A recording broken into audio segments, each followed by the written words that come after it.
नमस्कार दोस्तों, स्वागत है आपका आपके अपने YouTube चैनल पर। एक बार फिर से हम हाजिर हैं भारतीय कला एवं संस्कृति की पुस्तक लेकर के। और आज जो हम पुस्तक आपके समक्ष लेकर प्रस्तुत हैं, उस पुस्तक का नाम है भारतीय कला एवं संस्कृति, लेखक नितिन सिंघानिया। और आज जो हम पढ़ने वाले हैं वो है मौर्य कला और स्थापत्य कला। श्रमण परंपरा के अंग बौद्ध धर्म एवं जैन धर्म के आगमन के साथ ही गंगा घाटी का धार्मिक और सामाजिक परिदृश्य परिवर्तित होने लगा। क्योंकि दोनों धर्म वैदिक युग की वर्ण प्रथा और जाति प्रथा के विरोधी थे, इसलिए इन्हें उन क्षत्रिय शासकों का संरक्षण प्राप्त हुआ जो ब्राह्मणवादी वर्चस्व से सजग हो चुके थे। जैसे ही मौर्यों ने अपनी सत्ता की स्थापना की, तो राज्य के संरक्षण और व्यक्तिगत पहल के अंतर्गत विकसित स्थापत्य कला और मूर्ति कला के बीच स्पष्ट सीमांकन देखा जा सकता है।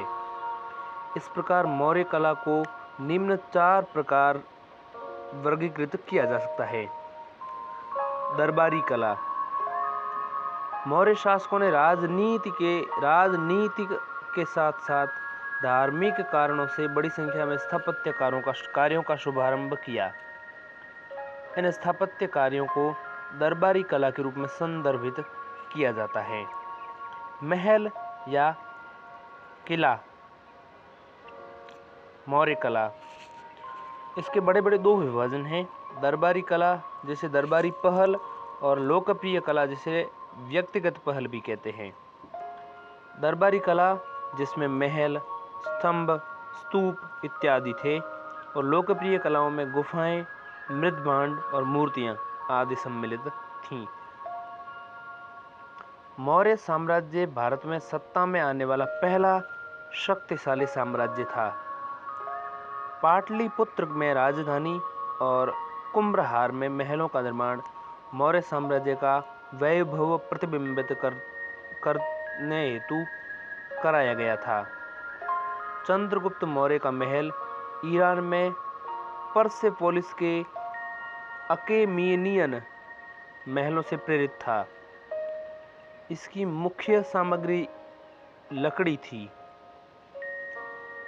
मेगस्थनीज ने इस महल का वर्णन मानव जाति की सबसे सुंदर, सबसे बड़ी रचनाओं में से एक के रूप में किया था। इस प्रकार कुम्भहार स्थित अशोक का महल भी एक विशाल संरचना थी। इसमें एक ऊंचा केंद्रीय स्तंभ था और यह एक 3 मंजिला लकड़ी का ढांचा था। महल की दीवारों को नक्काशियों और मूर्तियों से सजाया गया था। स्तंभों की बात करें तो अशोक के शासनकाल के दौरान स्तंभों पर शिलालेख राजकीय प्रतीक के रूप में या युद्ध में जीत के उपलक्ष्य में अति महत्वपूर्ण हो गई। साथ ही उन्होंने राजकीय उपदेशों का प्रचार करने के लिए भी स्तंभों का उपयोग किया। औसतन 40 फीट ऊंचे ये स्तंभ सामान्यतः चुनार के बलुआ पत्थर या प्रस्तर से बनाए गए थे, और इसमें शाफ्ट तथा कैपिटल सम्मिलित थे। इसमें लंबा मूठ यानी शाफ्ट का निर्माण, मूठ जो है आधार का निर्माण करता था, जो कि प्रस्तर के एक ही खंड अथवा एकाश्म पत्थर से बनता था।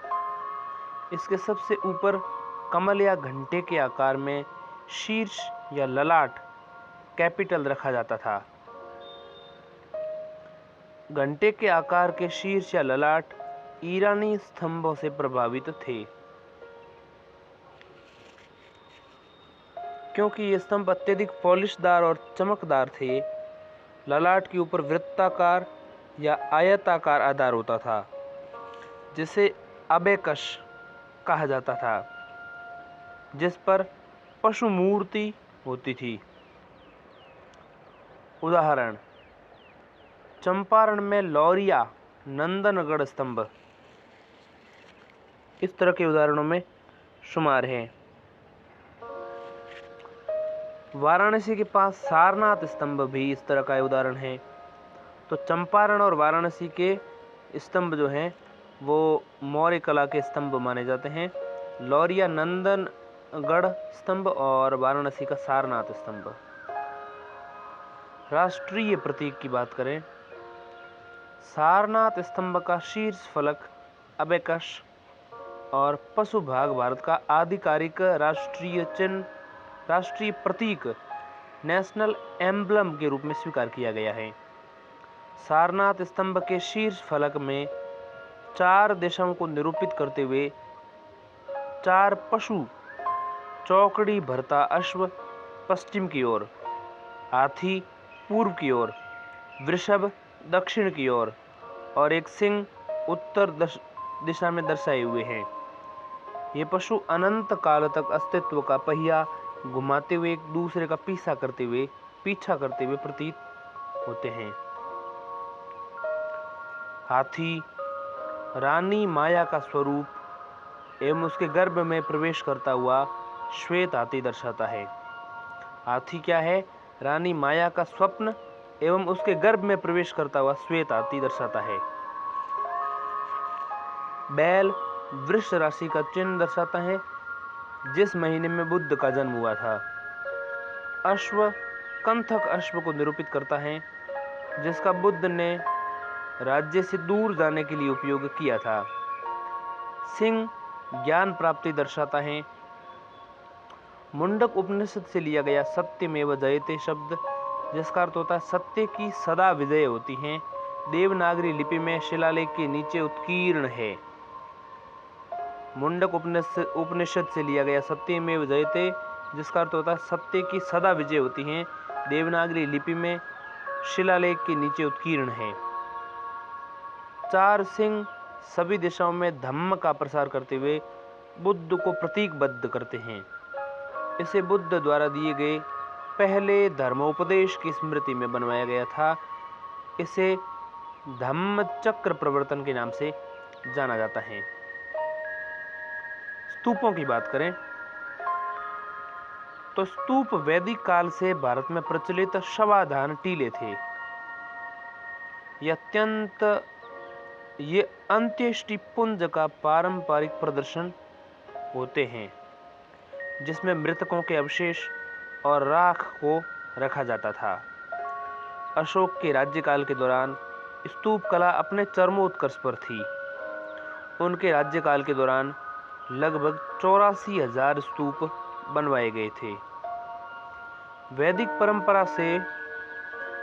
परंपरा से प्रेरित स्तूपों को बौद्धों द्वारा लोकप्रिय बनाया गया। बुद्ध की मृत्यु के बाद 9 स्तूप बनवाए गए थे। इनमें से 8 में उनकी मेधी में बुद्ध के अवशेष थे, जबकि 9वें में वह बर्तन था जिसमें मूल रूप से इन अवशेषों को रखा गया था। वो बर्तन 9वें स्तूप में था। 8 में मेदी स्तूप का एक भाग होता है, अभी समझेंगे।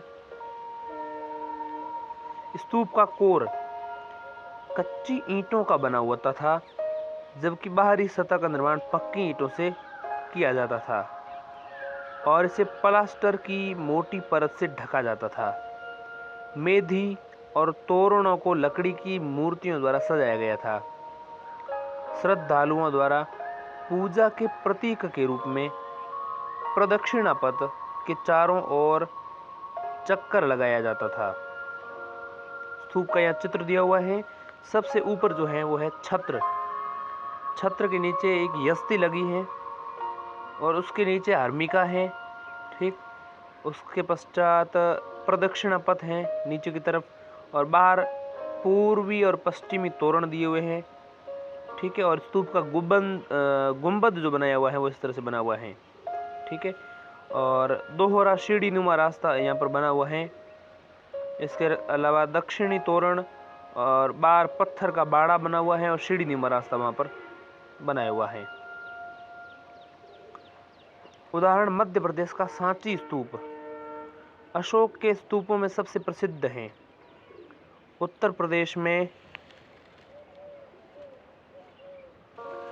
उत्तर प्रदेश में पिपरहवा का स्तूप सबसे प्राचीनतम स्तूप है। बुद्ध की मृत्यु के बाद बनाए गए स्तूपों के राजगृह, वैशाली, कपिलवस्तु, अलकप्प, रामग्राम, वेथपीड़ा, पावा, कुशीनगर और पीपली वन है। अशोक के स्तंभों और अकेमीनियन स्तंभों के बीच अंतर। रचनात्मकता के आधार पर अंतर देखेंगे, फिर स्थान के आधार पर अंतर देख लेंगे। अशोक और अकेमीनियन स्तंभों के बीच अंतर। अकेमीनियन जगह जो है वो ईरान में पड़ती हैं। सबसे पहले इसका आधार, किस आधार पे हम अशोक के स्तंभ और अकेमीनियन स्तंभों के बीच अंतर देखेंगे, तो वो आधार होगा एक तो रचना और एक स्थान के आधार पे। रचना के आधार पे अशोक के स्तंभ और अकेमीनियन स्तंभों के बीच अंतर देखें। मीनियन, अकेमीनियन, अकेमीनियन। अशोक के स्तंभ, रचना के आधार पे अशोक के स्तंभ एकाश्म थे और इन्हें प्रस्तर के एक ही खंड से बनाया गया था, मुख्यतः चुनार के बलुआ पत्थर से। जबकि अकेमेनियन स्तंभ जो ईरान के हैं वह बलुआ प्रस्तर के विभिन्न टुकड़ों के साथ उनको साथ में मिलाकर बनाए जाते थे। ये बड़ा अंतर है। स्थान का अंतर देखें तो अशोक के स्तंभों को स्वतंत्र रूप से स्थापित कराया जाता था, जबकि अकेमेनियन स्तंभ सामान्यतः राजभवनों में संलग्न होते थे। अब हम समझते हैं लोकप्रिय कला को।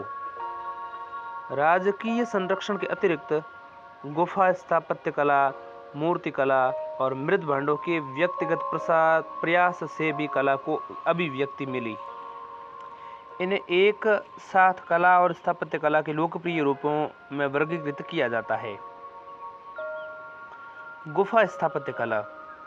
इस अवधि में चट्टानों को काटकर बनाई गई गुफा स्थापत्य कला का उद्भव देखा गया। मौर्य काल के दौरान जैन और बौद्ध भिक्षु सामान्यतः इन गुफाओं का विहार यानी निवास स्थल के रूप में उपयोग करते थे। जबकि आरंभिक गुफाओं का उपयोग आजीवक करते थे, वहीं बाद में ये मठों के रूप में लोकप्रिय हो गए। मौर्य काल के दौरान की गुफाओं की विशेषता अत्यधिक पॉलिशदार भीतरी दीवारें व अलंकृत प्रवेश द्वार थे। उदाहरण, बिहार में बराबर और नागार्जुनी की गुफाओं का निर्माण अशोक तथा उनके पोते दशरथ के राज्यकाल के दौरान 3री शताब्दी ईसा पूर्व में किया गया था। नासिक की गुफाएं। नासिक की गुफाएं 24 बौद्ध गुफाओं का समूह है, जिन्हें पांडवलेनी भी कहा जाता है। ये पहली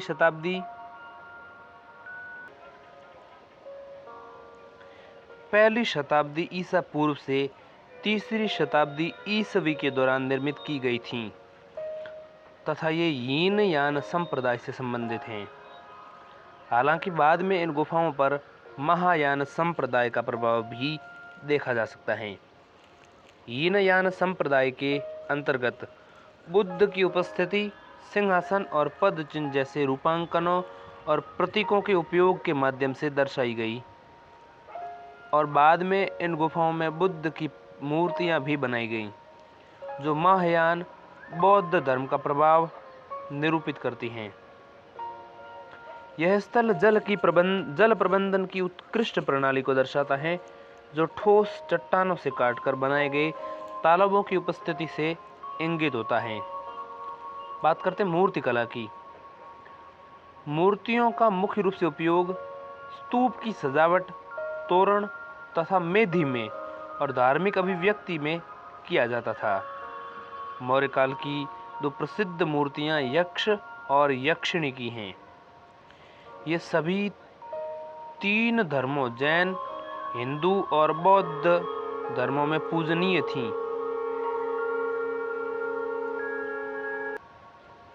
यक्षिणी का सबसे पुराना उल्लेख तमिल रचना शिलप्पादिकारम में मिलता है। इस प्रकार सभी जैन तीर्थंकर यक्षिणी से संबंधित थे। बात करते हैं मृद भांडों की। मौर्य काल के मृद भांडों के सामान्यतः उत्तरी काले पॉलिशदार मृद भांड, north black polished ware culture, north black polished ware culture, ware WARE culture पता ही है आपको। तो उत्तरी काले पॉलिशदार मृद बांड या उत्तरी काले पॉलिशदार बर्तन, north black polished ware culture, या चित्रित धूसर मृद बांड के रूप में जाना जाता है। इनकी विशेषता काला रंग और अत्यधिक चमक है और सामान्यतः इनका उपयोग विलासिता की वस्तुओं के रूप में किया जाता था। इन्हें प्रायः उच्चतम स्तर के मृद बांड के रूप में संदर्भित किया जाता है। अब हम समझते हैं मौर्योत्तर कला को। दूसरी शताब्दी ईसा पूर्व में मौर्य साम्राज्य के पतन के बाद भारत के विभिन्न भागों में छोटे छोटे राजवंशों का उदय हुआ। दूसरी शताब्दी ईसा पूर्व में जब मौर्य साम्राज्य पतन पर था, उस समय बहुत सारे छोटे छोटे राजवंश उदित हुए। इन मौर्यों के उपरांत जो राजवंश उदित हो रहे थे, उन राजवंशों में कौन कौन से राजवंश सम्मिलित थे? तो एक तो था शुंग, एक कण्व, एक कुषाण और एक शक। तो कुषाण, शक, शुंग और कण्व, ये जो राजवंश हैं वो उदित होने लगे। जबकि दक्षिणी और पश्चिमी भारत में सातवाहन, इक्ष्वाकु, आभीर और वाकाटक ने प्रसिद्धि प्राप्त की। दक्षिण और पश्चिमी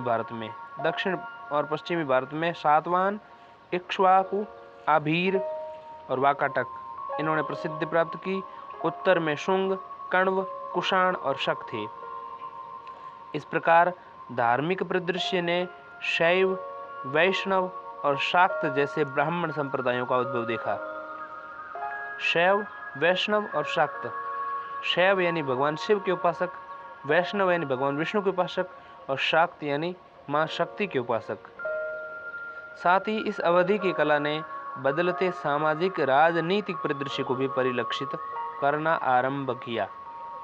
चट्टानों को काटकर बनाई गई गुफाओं और स्तूपों के रूप में स्थापत्य कला जारी रही, लेकिन साथ ही कुछ राजवंशों ने अपनी स्वयं की कुछ अनूठी विशेषताएं प्रचलित की। इस प्रकार मूर्तिकला की विभिन्न शैलियों का उद्भव हुआ और मौर्योत्तर काल में मूर्तिकला अपने चरमोत्कर्ष पर पहुंची। अब स्थापत्य कला समझते हैं। देखिए, चट्टानों को काटकर बनाई गई गुफाएं, फिर समझेंगे उदयगिरी, खंडगिरी की गुफाएं जैसे ओडिशा में है वो।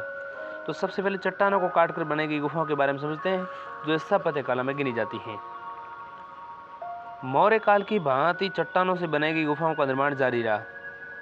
मौर्य काल की भांति चट्टानों से बनाई गई गुफाओं का निर्माण जारी रहा। जिस तरह से मौर्य काल में था, उस तरह से बाद में भी जारी रहा और मौर्योत्तर ही पढ़ रहे हैं हम। हालांकि इस अवधि में चट्टानी गुफाओं के दो प्रकारों, चैत्य और विहार, का विकास देखा गया। चैत्य और विहार, यह विहार बौद्ध और जैन भिक्षुओं के आवासीय कक्ष होते थे। विहार, और ये मूलतः गंगा के क्षेत्रों में विकसित हुए और इसीलिए ज़्यादा विहार वहाँ होने की वजह से ही उस क्षेत्र का नाम धीरे धीरे विहार होने लगा और धीरे धीरे उस क्षेत्र को फिर विहार, जो वर्तमान में बिहार कहलाता है। यह विहार बौद्ध और जैन भिक्षुओं के आवासीय कक्ष होते थे। इनका विकास मौर्य साम्राज्य के दौरान हुआ था। चैत्य कक्षों का विकास इस अवधि के दौरान हुआ था। चैत्य मुख्य रूप से समतल छतों वाले चतुष्कोणीय कक्ष थे और प्रार्थना कक्ष के रूप में इनका उपयोग किया जाता था। इन गुफाओं में खुले प्रांगण तथा बारिश से बचाने के लिए पत्थर रौड़ी की दीवारें भी थीं। इन्हें मानव और पशु आकृतियों से अलंकृत किया जाता था। उदाहरण देखें तो करले का चैत्य, इसके अलावा अजंता की गुफाएं जो हैं वो भी चैत्य में गिनी जाती हैं। अजंता की 29 गुफाएं, उसमें से 25 विहार निकाल दें और 4 चैत्य जोड़ दें तो अजंता की गुफाएं जो है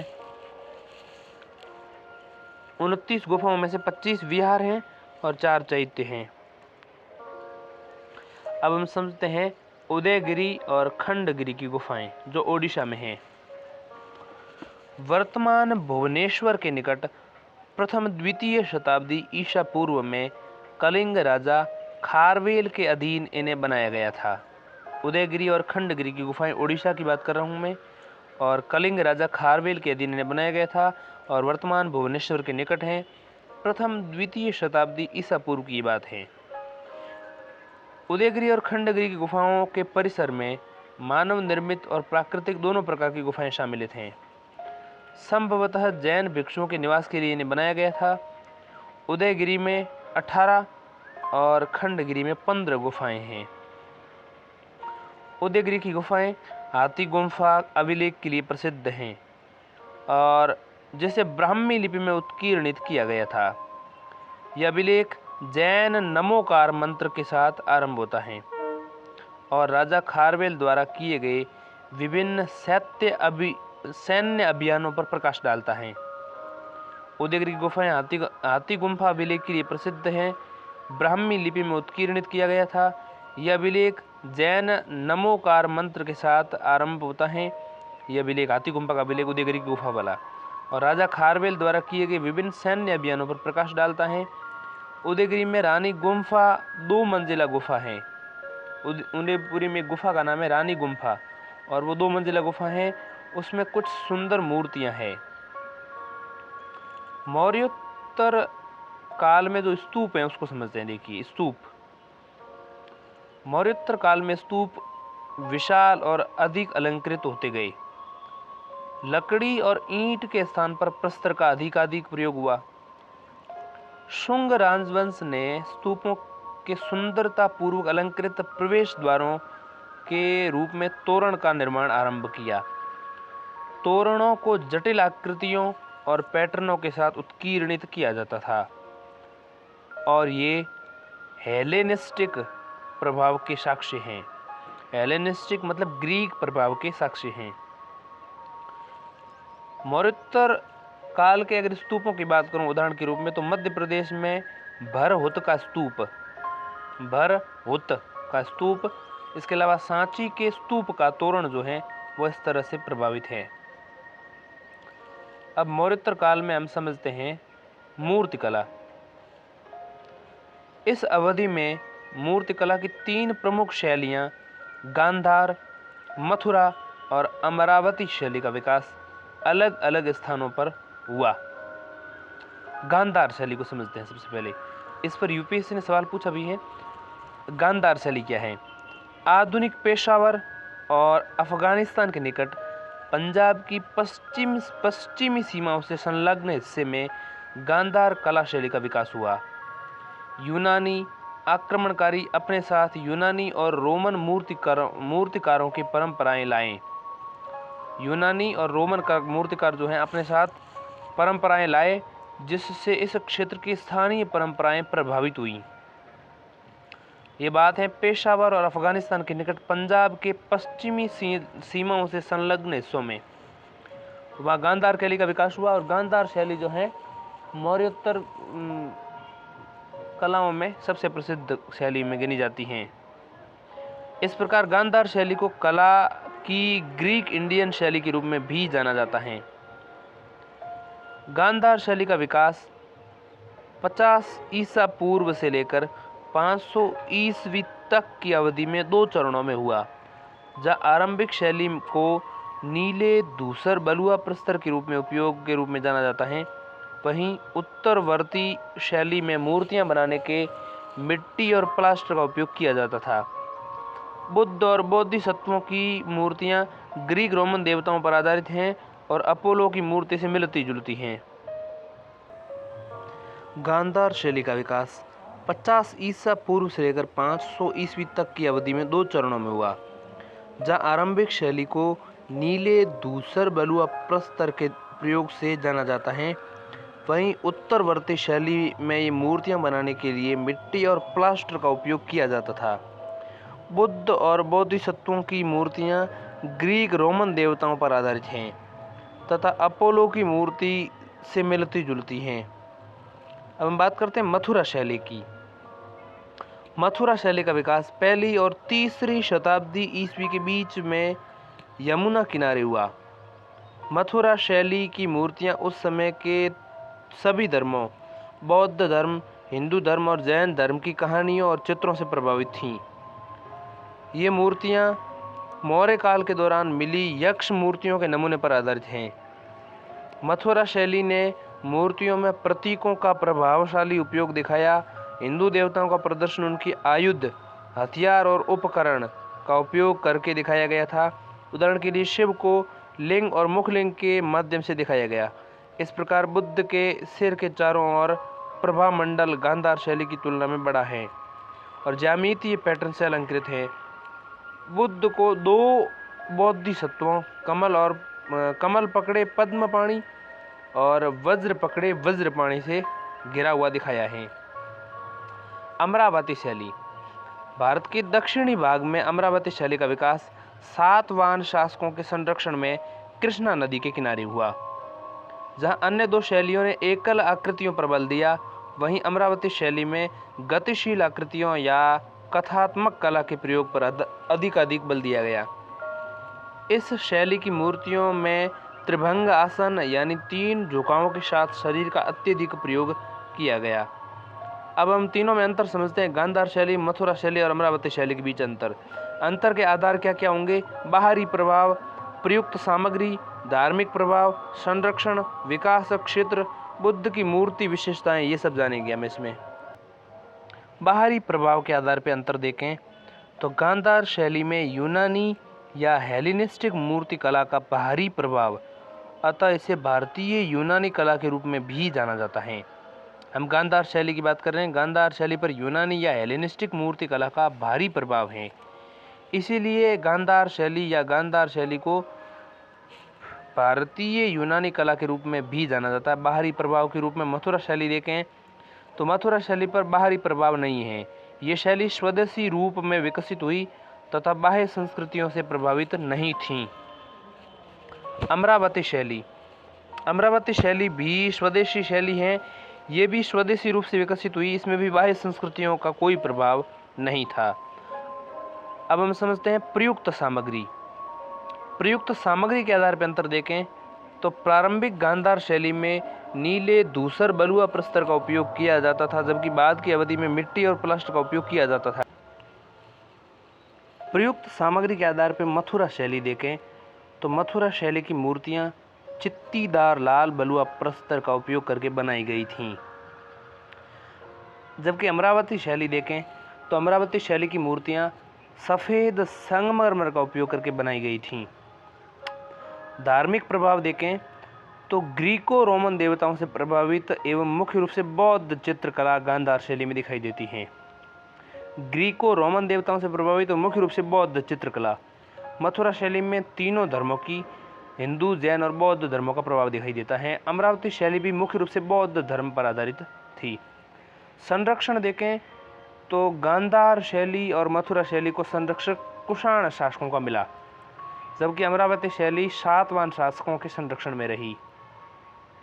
विकास क्षेत्र देखें तो गांधार शैली उत्तर पश्चिम सीमांत, इसके अलावा आधुनिक कांधार क्षेत्र में विकसित हुई,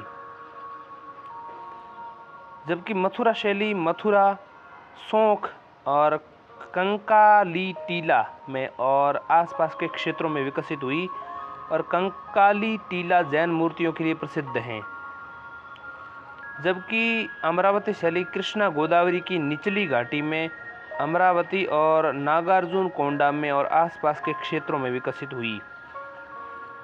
गांधार शैली में बुद्ध की मूर्ति की विशेषताएं देखें अगर तो गांधार शैली में लहराते हुए बालों के साथ बुद्ध को आध्यात्मिक मुद्रा में दिखाया गया है।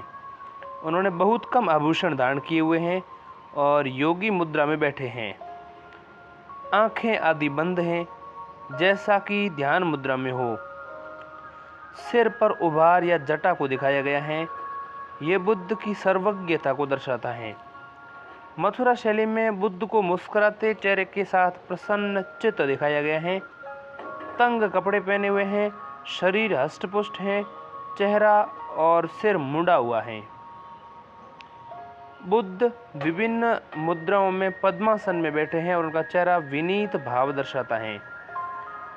सिर पर वैसा ही उभार या जटा दिखाई गई है, जबकि अमरावती शैली में मूर्तियां सामान्यतः कथात्मक कला का अंग हैं, अतः बुद्ध का व्यक्तिगत विशेषताओं पर कम बल दिया गया है।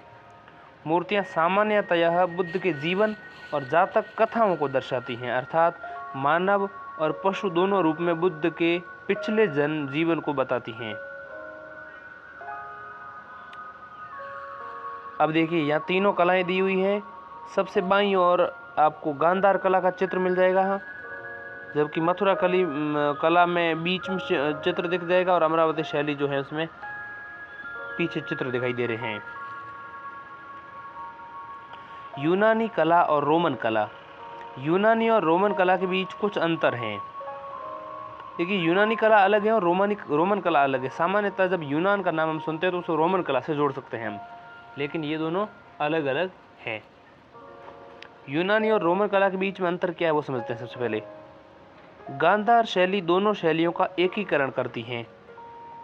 यूनानी कला और रोमन कला इन दोनों का एकीकरण करती है, और यूनानी कला और रोमन कला अलग अलग है, कुछ अंतर है, लेकिन गांधार शैली में यूनानी कला भी दिखाई देती है, रोमन कला भी दिखाई देती है। दोनों शैलियों का एकीकरण किस शैली में दिखाई देता है? तो गांधार शैली में। यूनानियों की आदर्शवादी शैली भगवान और अन्य मनुष्यों के पेशीय चित्रण में बल और सौंदर्य दर्शाते हुए परिलक्षित होती हैं। संगमरमर का उपयोग करके यूनानी पार्थेनन की कई यूनानी पौराणिक आकृतियों की मूर्तियां बनाई गई हैं। वहीं दूसरी ओर रोमवासी अलंकरण और सजावट के लिए कला का उपयोग करते थे, जबकि यूनानी आदर्शवाद के विपरीत प्रकृति के यथार्थवादी थे। देखिए जैसा कि यहाँ बताया कि यूनानी और रोमन कला में अंतर है, और दोनों का मिश्रण जो है वो आपको गांधार शैली में दिखाई देगा। यूनानियों में आदर्शवाद ज़्यादा हैवी था, ठीक है, मतलब ये कह सकते हैं कि यूनानियों की आदर्शवादी शैली भगवान और उन मनुष्यों के पेशी चित्रण के बल और सौंदर्य दर्शाते हुए परिलक्षित करती हैं। यूनानी आदर्शवादी शैली में ऐसा दिखाई देता है। संगमरमर का उपयोग यूनानी पार्थेनन की कई यूनानी पौराणिक आकृतियों में दिखाई पड़ता है। मतलब ये संगमरमर का उपयोग करके यूनानी पार्थेनन की कई यूनानी पौराणिक आकृतियों की मूर्तियां बनाई गई हैं। दूसरी ओर रोमवासी देखें तो यूनान की अगर रोमवासी और रोमन की बात करें तो रोमवासी अलंकरण सजावट के लिए कला का उपयोग करते थे, जबकि यूनानी आदर्शवाद के विपरीत वे प्रकृति के यथार्थवादी थे। यानी रोमन कला आदर्शवाद की बजाय यथार्थवाद पर टिकी हुई है और यूनानी आदर्शवादी थे, वह मूर्तियों का ज़्यादा मतलब विवरण है, जबकि रोमन कला में रोमवासियों के लिए यथार्थवादी प्रकृति दिखाई देती है। ठीक है, रोमवासी अलंकरण और सजावट के कला का उपयोग करते थे और यथार्थवादी थे वे। रोमन कला यथार्थवाद को प्रदर्शित करती है और वास्तविक लोगों एवं प्रमुख ऐतिहासिक घटनाओं का चित्रण करती हैं। रोमवासी अपनी मूर्तियों में कंक्रीट का उपयोग करते थे। रोमवासी अपने भित्ति चित्रों के लिए भी प्रसिद्ध थे।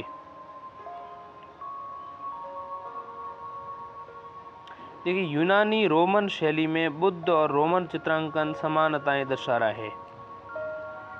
ठीक है, दो देखिए एक रोमन चित्र है, एक यूनानी रोमन शैली है, उसमें बुद्ध भगवान बुद्ध का जो चित्र है वो समानता दर्शाता है। बुद्ध से संबंधित विभिन्न मुद्राएं देखें तो उनकी एक मुद्रा है भूमि स्पर्श मुद्रा, दूसरी ध्यान मुद्रा, वितर्क मुद्रा, अभय मुद्रा, धर्म चक्र मुद्रा, अंजलि मुद्रा, उत्तर बोधि मुद्रा, वरदा मुद्रा, कर्ण मुद्रा, वज्र मुद्रा। इन मुद्राओं का क्या अर्थ है? देखिए एक सवाल इस पर भी बन सकता है कि महात्मा बुद्ध की जो मुद्रा है उनका क्या अर्थ है। भूमि स्पर्श मुद्रा, सबसे पहली मुद्रा बुद्ध की मूर्तियों में पाई जाने वाली एक सर्वाधिक आम मुद्रा है ये भूमि स्पर्श मुद्रा। इसमें बुद्ध को अपने बाएं हाथ के साथ ध्यान मुद्रा में बैठे हुए दिखाया गया है। बायां हाथ तो क्या है, ध्यान में, जबकि उनका दाहिना हाथ जो है वो उनका दाहिना हाथ पृथ्वी को स्पर्श कर रहा है, आगे की अंगुलियां पृथ्वी को स्पर्श करती हैं, बायां हाथ मुद्रा में है। इस मुद्रा को सामान्यतः अक्षोभ्य के रूप में ज्ञात नील वर्ण बुद्ध से संबंध किया जाता है। यानी भूमि स्पर्श मुद्रा में जिनका दाहिना हाथ पृथ्वी को छू रहा है, इस मुद्रा को अक्षोभ्य के रूप में ज्ञात नील वर्ण बुद्ध से संबद्ध किया जाता है। भूमि स्पर्श मुद्रा का महत्व क्या है? सत्य का गवाह बनने के लिए पृथ्वी का आह्वान, मतलब सत्य का गवाह बनने के लिए पृथ्वी का आह्वान करते हैं, तो वो मुद्रा जो कहलाती है भूमि स्पर्श मुद्रा, तथा ये बुद्ध के ज्ञान प्राप्ति के क्षण का प्रतिनिधित्व करता है। दूसरा, ध्यान मुद्रा। ये मुद्रा ध्यान योग इंगित करती है। इसे समाधि या योग मुद्रा भी कहा जाता है। इसमें बुद्ध को गोद में दोनों हाथों के साथ दर्शाया गया है। फैली हुई अंगुलियों के साथ दायां हाथ बाएं हाथ की हथेली पर रखा जाता है, दायां हाथ बाएं हाथ पर रखा जाता है। कई मूर्तियों में दोनों हाथों के अंगूठे एक दूसरे को स्पर्श करते हुए दिखाए गए हैं, यानी दोनों हाथों के अंगूठे आपस में एक दूसरे को स्पर्श करते हुए दिखाए गए हैं। इस प्रकार ये एक रहस्यमय त्रिकोण बनाते हैं। ये आध्यात्मिक पूर्णता की प्राप्ति की द्योतक है। ये ध्यान मुद्रा बोधि वृक्ष के नीचे अंतिम ध्यान के दौरान बुद्ध द्वारा इस मुद्रा का उपयोग किया गया था। तीसरी मुद्रा है वितर्क मुद्रा। यह मुद्रा शिक्षण और चर्चा या बौद्धिक बहस इंगित करती है। वितर्क मुद्रा अंगूठे और तर्जनी का पोर वृत्त बनाते हुए एक दूसरे को स्पर्श करते हुए दिखाए जाते हैं। दायां हाथ कंधे के स्तर पर और बायां हाथ श्रोणी के स्तर पर रखा जाता है और गोद में हथेली ऊपर की ओर होती है।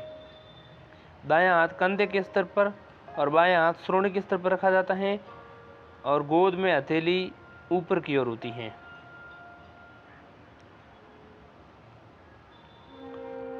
वितर्क मुद्रा जो है ये बौद्ध धर्म में उपदेश की शिक्षण चरण का द्योतक है। अंगूठे और तर्जनी द्वारा निर्मित वृत्त ऊर्जा का निरंतर प्रभाव बनाए रखता है, क्योंकि इसका कोई आरंभ या अंत नहीं है, ये केवल पूर्णता है। अभय मुद्रा, ये मुद्रा निर्भयता दर्शाती है और शक्ति और आंतरिक सुंदरता का प्रतीक है। मुड़ी हुई भुजा के साथ दाहिना हाथ ऊपर की ओर कंधे की ऊंचाई तक उठा है। दाहिने हाथ की हथेली बाहर की ओर है और अंगुलियां